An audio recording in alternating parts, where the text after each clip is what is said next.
Hey guys, this your girl Kimberly. It's been a while since I made a video, and I spent a lot of time in my car, so I thought that I need to get a little bit comfortable since I'm stationary. I'm not moving, so I don't need this on.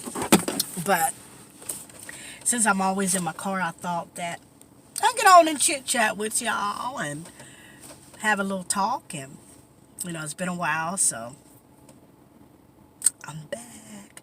But anyway, I had a conversation with somebody earlier, and we were just talking about an array of different things, and the thing that popped in my mind is that we have to get rid of our plan Bs. We have to throw away the options. And I was thinking about that, like, what is a plan B? What if I was to describe a plan B, and I was the queen of plan Bs? Let me tell you. What is a plan B?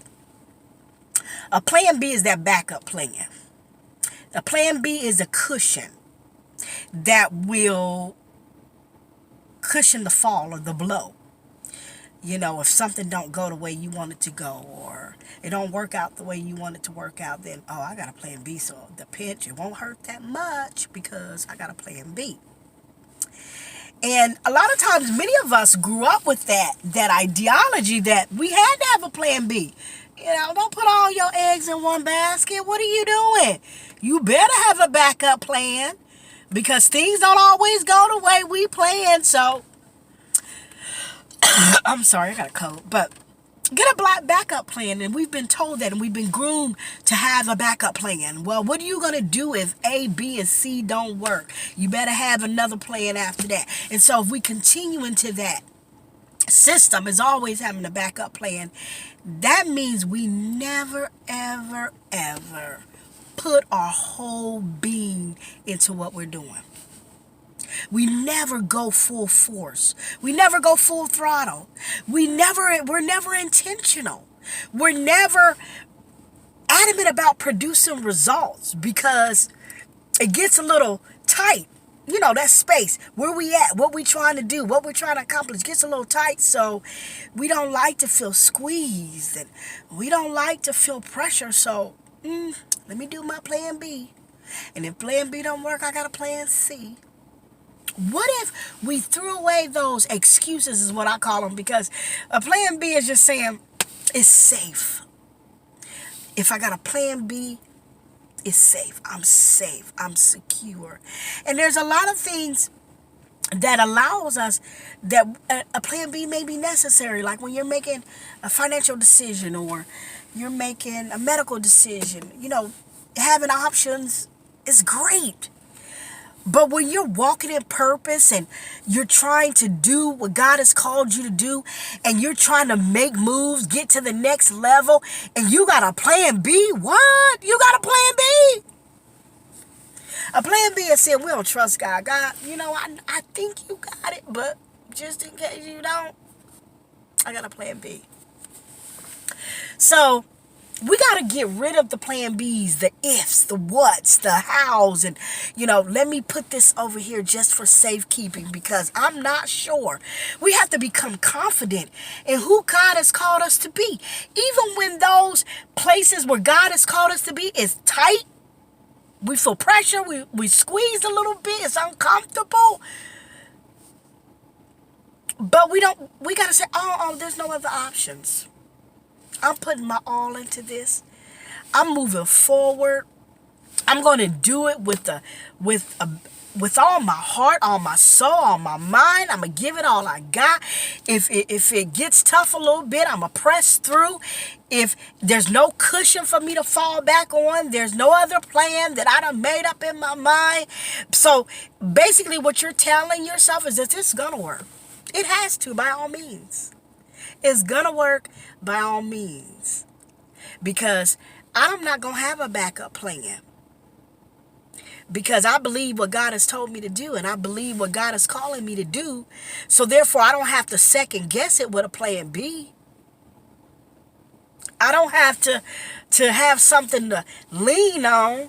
just in case over there it gets a little bit uncomfortable, hey, it's a little bit more comfortable over here, so let me go over here. That's what plan Bs are. That's what plan Cs and Ds, and the list can go on. It doesn't have to stop at plan B. It can be a plan C. And then we're all always jumping. And I hear God saying in this season, stop jumping. Stop moving because it gets uncomfortable. Stop being squeezed because, stop resisting the squeeze. Put your all into it, everything you got. Because I will infuse myself in what you're doing if you do it with full faith and trusting me that I'm going to be there. I will put myself right in the middle of it. Where it's going to work out, it's going to blow your mind, and then you ain't got to have a plan B and C and D. Because C and D, B, C and D is not trusting me. B, C, and D is saying, God, I think you can do it, but I'm not quite sure. But when you say, God, this what I lay my hands to, this what you have given me, this move I'm about to make, this journey I'm about to take, this decision I'm about to make, there's no other plan. When we get that fearless, man, can things begin to happen. When we get fearless and we say, there's no other plan. This is going to work. Why? Because I'm going to give it all I got. I'm not going to give up. I'm going to endure, like the Bible says, like a good soldier. I'm not giving up. Success ain't for the faint at heart. It ain't for the weak and who wants to go to the next thing because the first thing don't seem working too well. Fight. Do it anyway. Do it anyway when it seems like it ain't working. Do it anyway. That's all I got for you. And I got this heat on in this car. Y'all, let me tell y'all, I don't know what it is, but I'm cold, I'm hot, I'm cold, I'm hot. Maybe it's just getting older. I don't know. But I need to turn that down. But anyway, this your girl, Kimberly. And you don't need a plan B. Because that first plan you got, if you would allow God to be the center of that plan, He will infuse Himself in everything you touch and it will prosper. He will infuse Himself so deep that you won't even want to give up.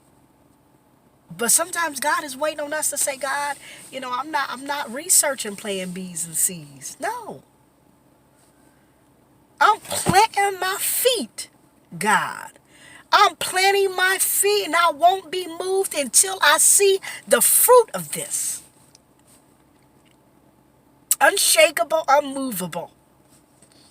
No plan B's, y'all. That's my motivational tidbit for y'all today. Hope you're having a blessed one. And until next time, this is Kimberly.